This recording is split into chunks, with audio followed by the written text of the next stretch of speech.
جب اللہ تمہارے دل سے کسی چیز کا خیال نہیں نکالتا تو وہ اس چیز کو تمہاری حقیقت بنا دیتا۔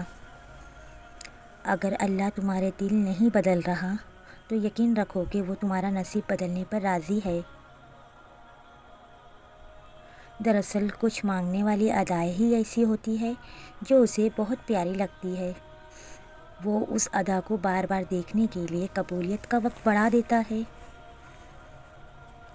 اور اگر وہ اس چیز کو تمہارے ذہن اور دعاؤں سے نہیں نکال رہا جو تم چاہتے ہو تو جان لو دعا قبول ہو چکی ہے۔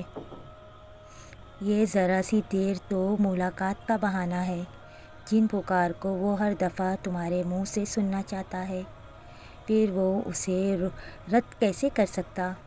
مانگنے کی شدت قبولیت کی سب سے بڑی دلیل ہوتی ہے۔ تمہارے مسلسل دعائیں تمہارا مقدر مکمل بدل دیتی ہے۔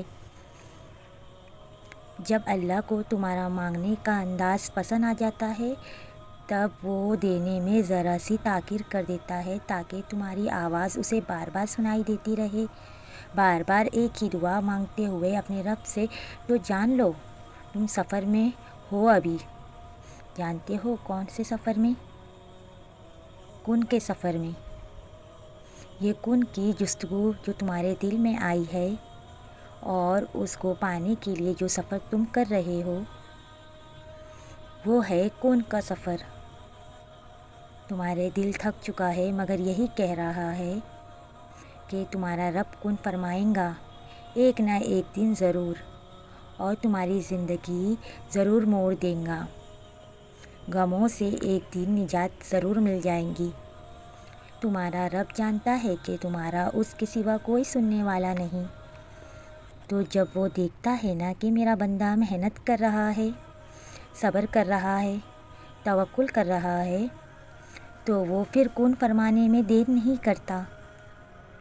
اور تم جو یہ سفر کر رہے ہو اس کی منزل صرف کن ہی ہوتی ہے۔ شرط بس یہ ہے کہ اس کے راستے پر تمہیں بھٹکنا نہیں ہے، رکنا نہیں ہے، چلتے رہنا ہے،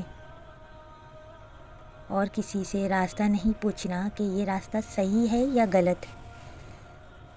لوگوں کی مدد مت لینا، بس چلتے رہنا اپنے رب پہ توکل رکھ کر کہ ہاں میرا رب مجھے جہاں لے جائے یہی کن کی طرف کا راستہ ہے۔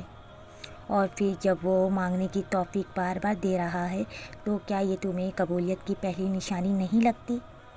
سب کچھ ہو جائے گا، بس اپنے رب پر یقین رکھو۔